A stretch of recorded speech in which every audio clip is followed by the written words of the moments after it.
Okay, let's continue with recording.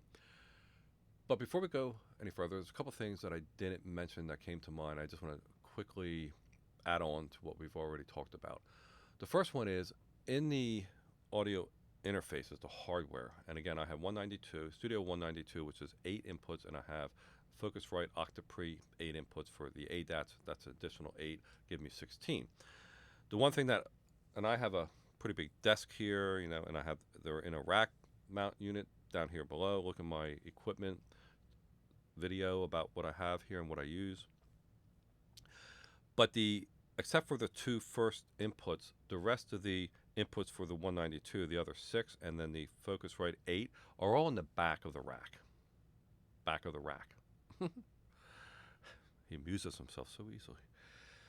So anytime I want to change, if you set up cables and stuff like that, then you're going to be fixed and you're fine. That's great. But if you don't, and you're going to move cables around into those different inputs, it gets pretty tedious to get on your hands and knees and get behind there and find out which input's what and move cables around. How do you get around that? And the way I got around it is, and you can see it on my equipment video, I have a rack mount unit there, which is just basically an in and out. So the front is an XLR input where you can plug in the actual microphone, and then the back comes out of it and goes into the back of those 2 other units, the 192 and the Focusrite Octopre.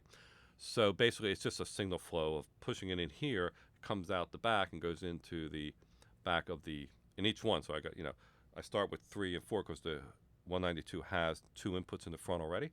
So I start with 3 and 4, 3, 4, 5, 6, 7, 8, 9, up to 16.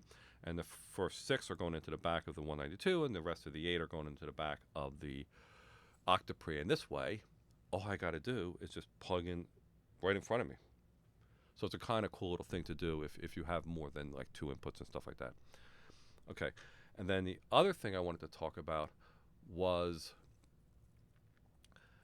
if you're doing drums and you're doing live drums, and what I do is I haven't done it in a bit, but Yellow Butterflies is live drums, and I have 12 inputs coming in, of which one of them is a room microphone to get room ambience, and then I have 5 toms on it's a PDP maple kit. It's really nice.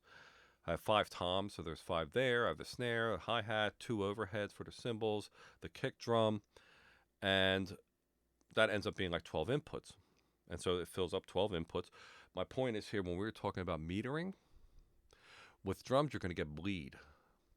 Okay, even with congas, 2 congas, you're going to get bleed because when you hit this one here and that microphone picks it up, this other one's still also picking up some of that signal. That's called a bleed. With drums, with live drums, with that many drums and inputs, and the drummer, especially a very dynamic, hard drummer, those mics are going to be taking up, bringing in a lot of bleed. Okay, so you got to be real careful if you're doing live drums and that many inputs. I wouldn't make your input levels really, really hot, because that means every one of those microphones is really, really hot. I made this mistake before, I admit it. And every mic is picking up everything. So every one of them had the snare drum in it. I mean, like the snare drum, not the bleed of the snare drum. So to me, you got to check your levels. And with that many inputs coming in, I wanted to make this point, be very careful. If it's too hot, you're going to get the bleed you want. But because that makes it feel like a live drum set, which it is. But if your things are too hot, and I was thinking, I'll just make them all hot up to here and this and that, and next thing I know, I was not able to manage it at all. So I didn't do that. And Yellow Butterflies is actually pretty good. So I wanted to bring that out if you're doing that many inputs, and just to be careful in terms of what you set your levels to when you do that. Okay, let's get into, and this will probably be a little bit more talking than showing, vocal recording. And again, look at my studio equipment, but I use a pretty heavy-duty stand. I mean, a real heavy-duty stand because the microphones are heavy. And I use a screen. It's an encasement you can buy like $100 or more, and it encases the vocalist, encases the mic around with sound reinforcement foam. So it's like a semicircle. And I didn't do that before, but I decided to do it. I actually made my own thing. It was kind of cool. But I actually bought one, and it hooks on. You know, you put it onto the mic stand, and then you have a thing that comes out, and your mic is there on that, and then you have your pop screen in front of that. So why would you want that semicircle sound reinforcement around the mic? Multiple reasons. One, it eliminates anything coming into the mic forward, so you're only going to get the vocalist talking, singing right into it. And also, it stops any bouncing of the vocalist, if say they're powerful vocalists, bouncing of the vocalist against, if you're close to a wall or something, it's going to bounce back. So it kills it. It goes into the microphone, and any, obviously sound waves just don't go into the microphone, they go everywhere. And it hits that sound reinforcement and gets absorbed, and it doesn't bounce back. So it's kind of two purposes. It keeps things from coming in, and it keeps the vocalist recording just that. No bouncing back at all. It's because you just want to get that one time into the microphone thing. So I highly recommend getting one of those. If you're going to get one of those and you have like a Neumann mic or some kind of really good mic, and I'm not sure how heavy some of these mics are, but I know Neumann, you know, could get heavy. You're going to need a big stand. You're going to need something that's pretty sturdy, because you don't want that thing falling over. And obviously, if you get a tripod stand, you know, one of the tripods should always be facing towards the vocalist so it doesn't fall into their face. Okay, so what else do you have there? So you have the microphone sitting there. And then you have your pop screen.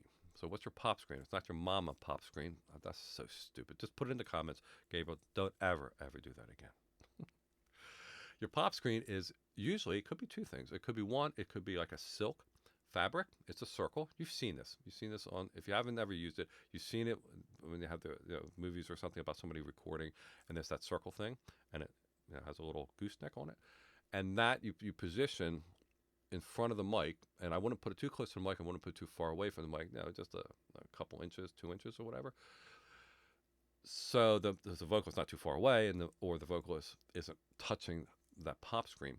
And what does that do? That pop, it doesn't totally get rid of it, because you don't want to totally get rid of it, but it reduces the amount of p in a p in a pop. So you're not getting these pop kind of thing, and then you're going to say, I have to re-sing this, because I don't know how you're going to get rid of all those P's once you do a recording. The other one is kind of a metal one, and I use both, actually. So I take the kind of metalish one screen, and then the silk one, I'm not sure if it's silk, but the cloth one, and I put them together, and I have a little clip on the top, and I have both of them there, so I get the effect of both of them. So really, my vocals coming in, I don't have any issue with them at all. I mean, it's just, and the vocal will come right through, and then it's also your gain level, right? So, you know, if it's not going to reduce gain that much, but, you know, you work your gain level. So you have the semicircle sound reinforcement, you have the microphone, and make sure the microphone's facing forward to the vocalist. I shouldn't have to say that. And then you have your pop screen, which is, you know, a certain distance from there. And then the vocalist should not be up against the pop screen. They should be a little away from the pop screen. And the vocalist should then position themselves. And I'll put tape on the floor. I'll put tape on the floor, even for myself. Put tape on the floor. This is where you stand. Okay, once we decide where you're going to stand, and it sounds right with test inputs, that's where you stand. Okay? The other thing is, depending on how hot you make your microphones, and this is just some tips and tricks so that you don't, the worst thing in the world is to have a person do a perfect performance, a perfect vocal performance, and you had technical issues. And then it could take you 10, 20 times to get back to that perfect one, because you can't use the perfect one. So, get this stuff done up front so you don't have that problem. Of course, I've always had that problem. That's why I learned all this stuff. Or I learned from other people. The other thing is, if it's an inexperienced vocalist, and well, some vocalists are really great on stage, but they never did recording, so they would be inexperienced in recording, right? And I don't mean that in a bad way. It's just that if they've never done it, but you tend to have sometimes vocalists, they're singing, and they might be rubbing their hands against, their side of their pants or whatever, or rubbing their hands together like this, or doing something, or moving, and they have clothing that makes noise. No.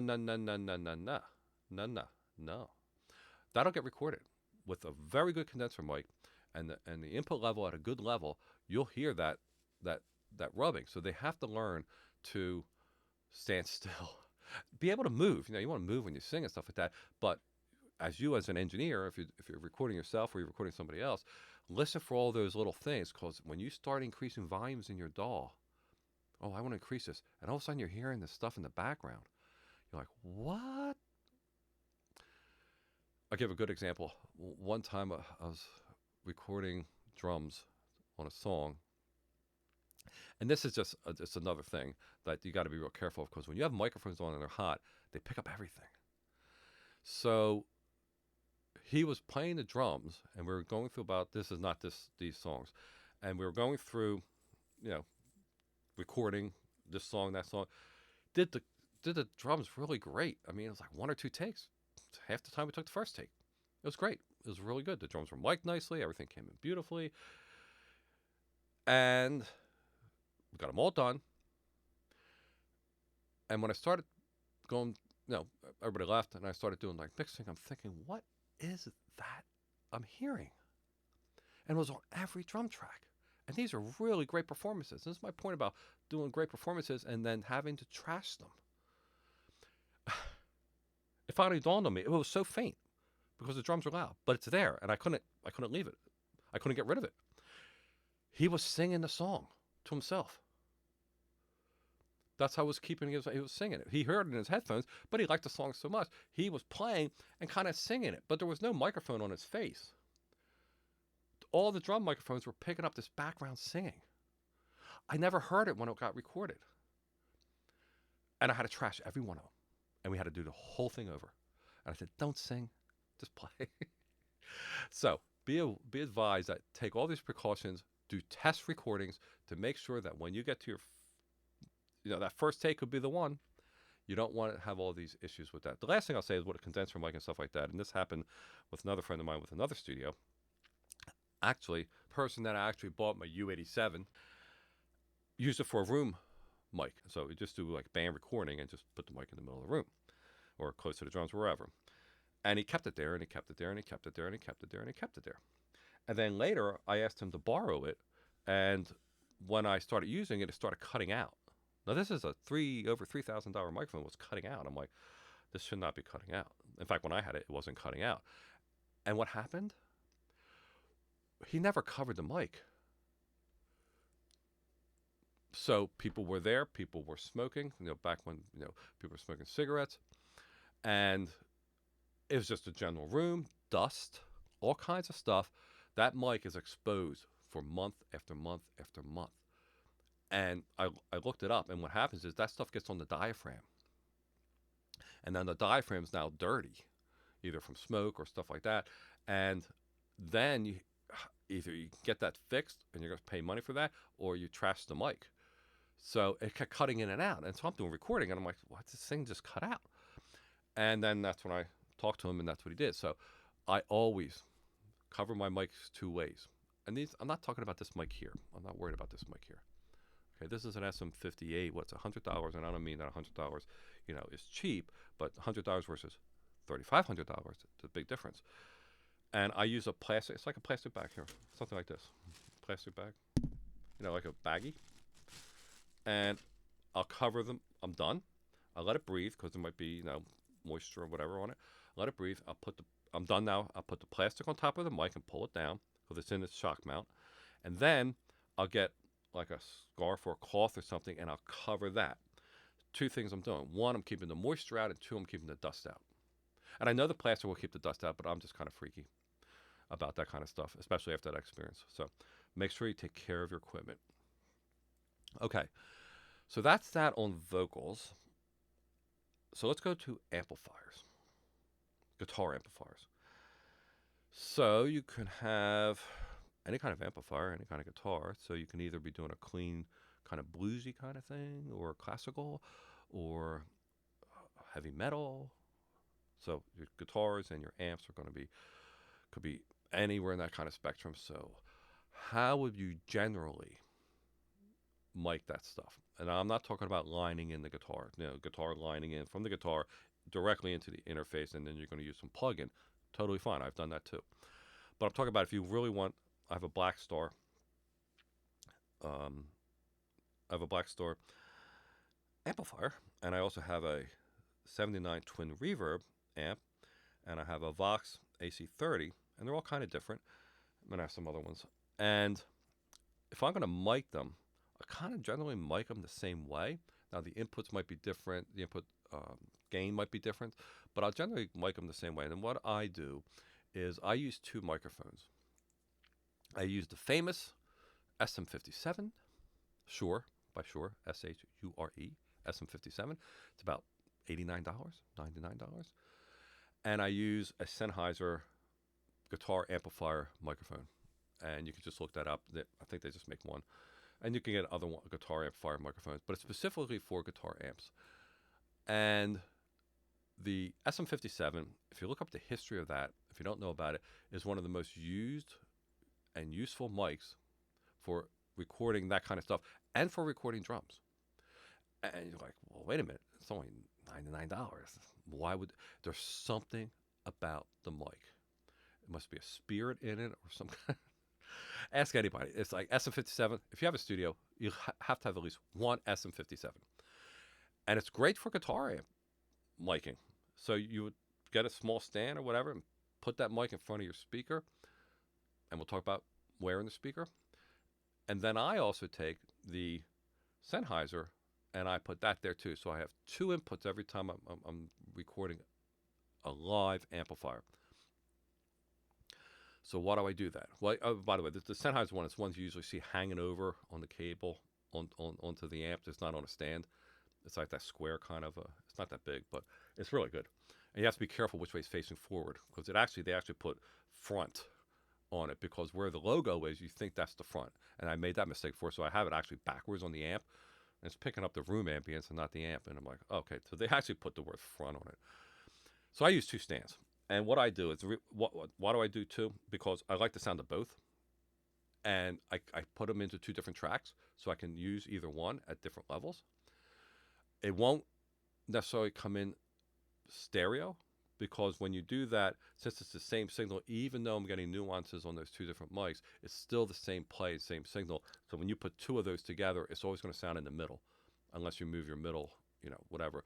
But, if I put one to the left and one to the right, which I do, after the fact when I'm mixing, it still sounds more in the center. So I have to kind of like move one this way if I want it to go that way, and move one this way in the stereo spectrum to go that way. But it's all fine. It's manageable.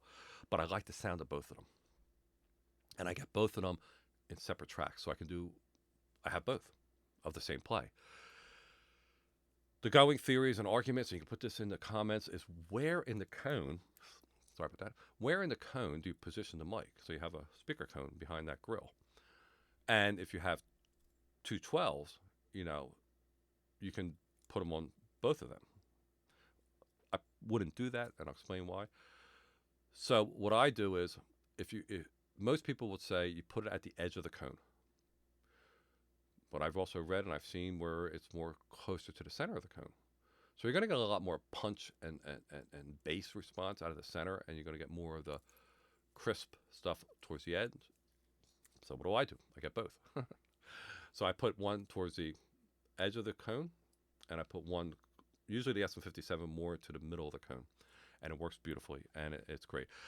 I did make the mistake before, and please be careful of this, where I placed one microphone here, maybe 2-3 inches from the cone, and I placed another one. I'm thinking, and thinking sometimes doesn't pay off. And I put one further back, maybe a foot away or a little further. And I'm thinking, well, this one will be cool because it'll pick up that, edge of the cone sound. And then this one will be cool because I get a more room ambient, reverby kind of thing. If you're not experienced, what happens is sound waves take time to travel from point A to point B. Well, that's not that much of a difference, but there is a difference. And it causes a wobbly. So when I played back both those mics, I get this wobbly sound. I'm thinking, what the hell is that wobbly sound? And then I realized, because I had one at a distance from the other one. And if you're going to do that, you're going to probably get that wobbly sound. But if you can manage it, maybe because in my cases, fronts of those two mics are exactly even though one's at the middle of the cone and one's at the edge of the cone. I don't get that wobbly sound. It's perfect record. Then the other thing I would do is I have these big 8 by 4 feet foam panels, and you've seen them. You know, you get the little panels, but I get these big 8 by 4 panels, and I will take them, and I'm actually looking over there right now, and I think I have this in my studio equipment video, and I'll take it and I'll lay it across the front of the amp. So if I'm looking at the amp, I can't see the amp, and it's just kind of like, just in front of it, and not touching the mics, but just enough that it's kind of surrounding, isolating that amp. Now, if you're recording a lot of people at once, you're probably going to need isolation booths because you'll pick up so much bleed. That would be very hard to deal with.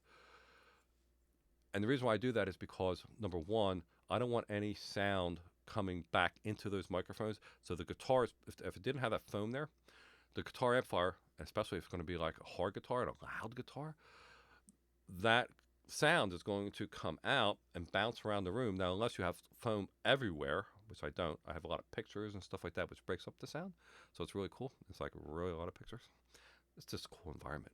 Again, bohemian, radical, hippie. So anything that bounces back out won't bounce back into the microphone, or very little will. And the other thing also is that it kind of just deadens the area around it. So I'm just getting just like the vocalist thing. I'm just getting the amplifier sound right into that microphone. I can add a reverb later, and trust me, even with that foam on there, I'm getting room ambience anyway. But it's not going to be like there's noise all over the place. So play with your sound reinforcement, move it around. I have little things on it, and I for vocals, I'll have that thing around the half moon sound reinforcement around the microphone. But I have these foam things, and I put a hole through the top of them, and I put string, and I use those clips that you can get at Staples. The black clips that you can pull and it opens up, and I have a drop ceiling, and I can push these things in the frame of the drop ceiling anywhere, so I can position my sound reinforcement around my studio room any way I want, which is awesome. So when I have that vocalist thing, I'll have a panel and another panel and another panel, kind of 3 feet away from the vocalist around.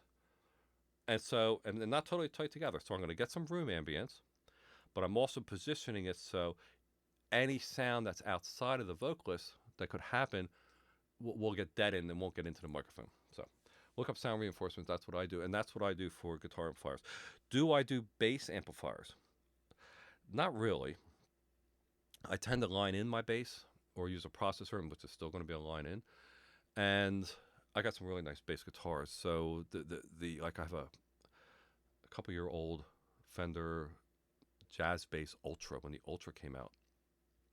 And a real good friend of mine who's my sales rep at sweetwater.com said, don't get this jazz bass. Wait too much. And the Ultra came out, and I got it, and it is absolutely amazing. Yellow Butterfly, and there might be other ones too, but Yellow Butterfly, that's the bass being played, and it is such a great response. So lining that in was perfect. Can you mic a bass amplifier? Yeah, same idea, same thing. Just that you have to play with it, and you have to play with the levels. You have to play with the sound coming in. A bass is going to rumble. I have over here a '69 Fender Bassman black panel amp, pre-CBS, with a very large Fender. It's a Fender cabinet that has two 15-inch JBLs in it, and these are the JBLs that were made back when for Fender cabinets. I got this way back, and I still have it, and it's a monster. And it just reminds me of Jack Bruce from Cream, with that real deep bass, boom, boom, boom, And I actually have a Gibson SG bass, which I think he used a couple times, and it is amazingly warm, and it's like great. It'd be really hard to get that in a line, and even with a plug-in, I think. I guess you could. But if you actually have the real thing, then I would mic that, yeah. Because there's no line out of the back of that. Oh, and I do not like the Black Star. I don't line out of that in the back and line in. No. I'll mic it. I want that mic sound. And there's arguments with that, so put it into the notes and into the comments. Okay, real quick, let's move on. I did bass. We did guitar amplifier. I want to do two more screens. I want to do two more things. One is acoustic guitar recording, and the other one would be keyboard recording. Now, keyboard to me is pretty straightforward. The only way you're going to get that keyboard sound is you're either going to come out the back of it, left and right outputs, and go into your audio interface, and you take it from there, because keyboards have such great sounds and reverb's already built in. So I tend just to come in. I usually come in mono because I'm placing it somewhere, or I can come in stereo, and that's fine too. So keyboards are pretty straightforward, and it's pretty easy to adjust levels on keyboards because they're already compressed and stuff like that in the keyboard. Would I ever have a keyboard going into an amplifier and mic the amplifier? It would have to be some really cool amplifier that's causing some cool thing that's the only way I'm going to get that would for me to mic an amplifier with a keyboard. I just don't do that. But anybody could. Just, music is subjective. Okay, then finally, acoustic guitars, and these can be challenging. If you listen to Yellow Butterfly, and I use that because there's some cool stuff in it, the classical guitar in that is actually a Taylor classical guitar, and I did not mic that. Shame on you, Gabriel. Shame on you. Classical guitar, you didn't mic it? Well, because it had a built-in, amplifier in it. It was electronic, and I was going to mic it, but I plugged it in directly, and I said, well, this works. Because Taylor, if you get a Taylor guitar, whether it's classical or whatever, they have a real, it's not a Fishman, I forget what it is. Maybe it is. But they have really, really good, I think it's proprietary to them, the amplifier inside the guitars, and they really sound really, really good. I actually have a Taylor 12-string, and it sounds brilliant. So I did not mic it. So one way to do it is just go direct in if it has a good amplifier inside the guitar.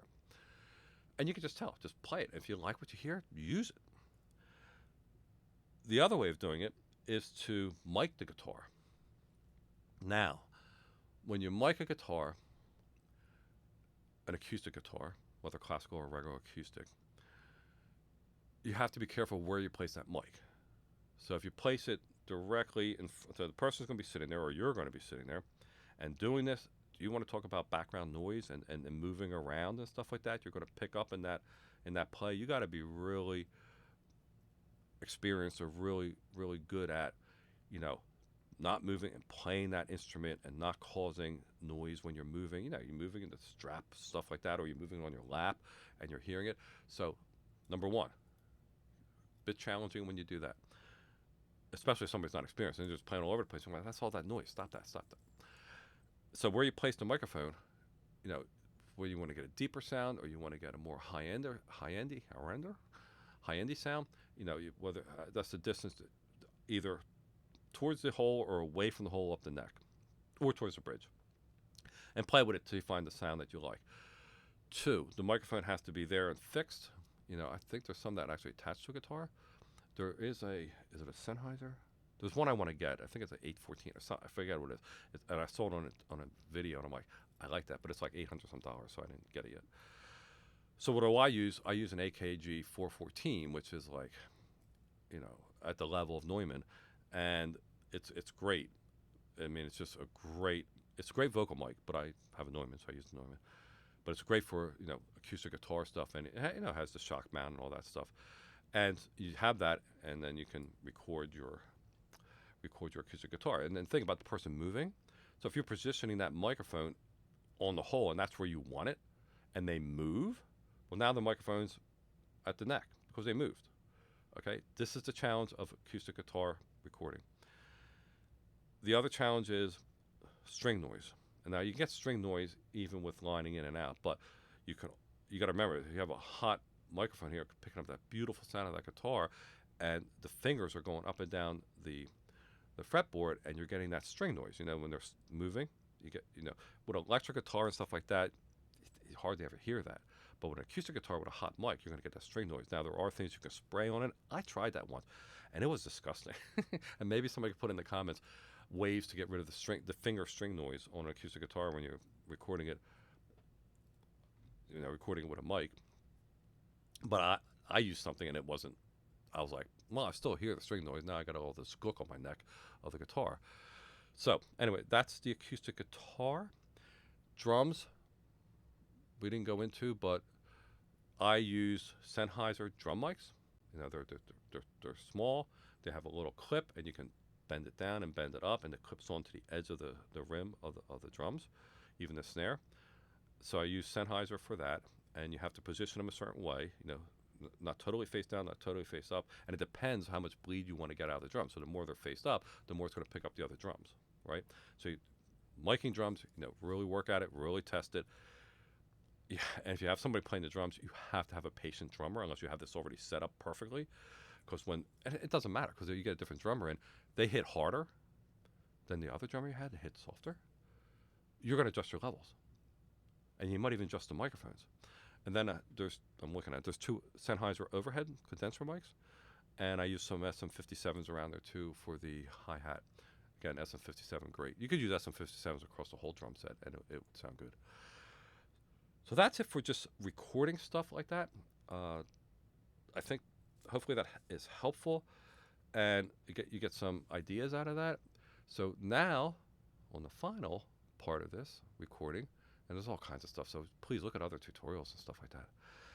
I want to get into the punching in and punching out, and also the click track, which if you know me, and you know my other tutorials, or you know me personally or professionally, I will stand by this on the top of Mount Everest, shouting out to the world, play to a click, please, play to the tempo. I know clicks sound weird, but there are things like in Studio One, which we're going to see, that you can actually use a rim shot. It changes it to a rim shot. So you got to be in tempo to the grid that's in the DAW, and it'll make your life so easy when you copy and paste, when you move around courses and stuff like that, all that junk. Okay, so let's move on to the final part of recording.